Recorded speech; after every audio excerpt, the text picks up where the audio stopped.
Ito na ata mga boss ang isa sa mga nakakatawang moment dito nga para kay Brody Russell Westbrook dito nga sa naging laban nila kontra nga dito sa Houston Rockets.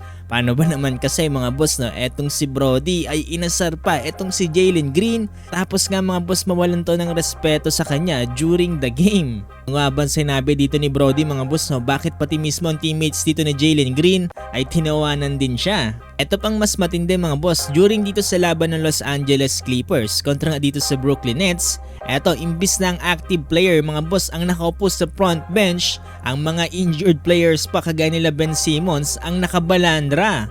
Ano nga ba mga boss ang nangyari dito? Tara't pag-usapan natin yan.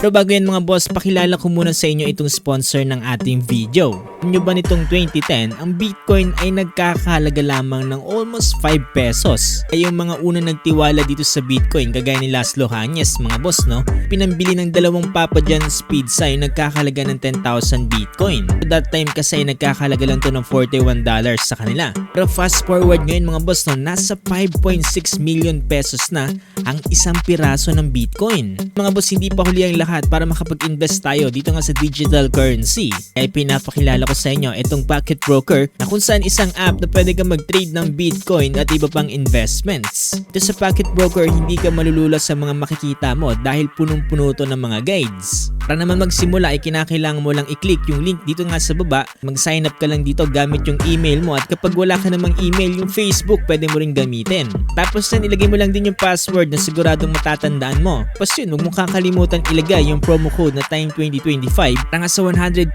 bonus. Pag magka-cash in ay i-click mo lang tong wallet sa upper right at piliin lang ang method gaya ng GCash. Ilagay lang din yung amount na gusto mong i-deposit at ilagay din ang ating promo code na TIME2025.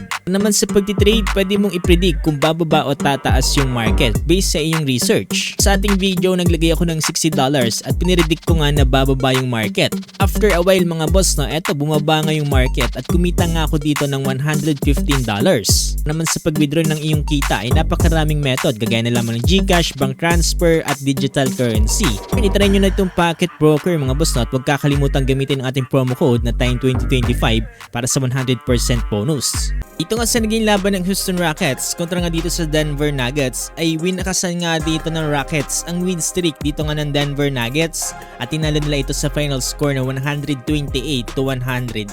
Ito nga ay nanguna para sa Rockets ay itong si Jalen Green na kung saan nakapagtala ng 34 points na sinusundan ni Alperen Sengun with 20 points. Para naman dito sa Denver Nuggets mga boss, eto Jamal Murray 22 points at Christian Braun 22 points. 17 points naman para kay Brody at hindi naman nakapaglaro dito si Nikola Jokic. Pero dito sa naging laban na to ay meron nakakatawang pangyayari under 4-minute mark dito nga sa third quarter. Ball possession kasi dito ng Houston Rockets at ito si Jalen Green rekta namang bumaba kagad dito para sa isang transition.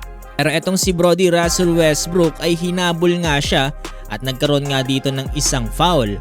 Etong si Jalen Green mga boss no, ay tila nga ba parang may sinabing trash talk dito nga para kay Brody. Kaya naman itong si Brody mga boss no, ay tila nga ba parang hindi nagustuhan dyan ang sinabi ni Jalen Green. Sinabihan to mga boss ng ilang mga nakakatawang bagay.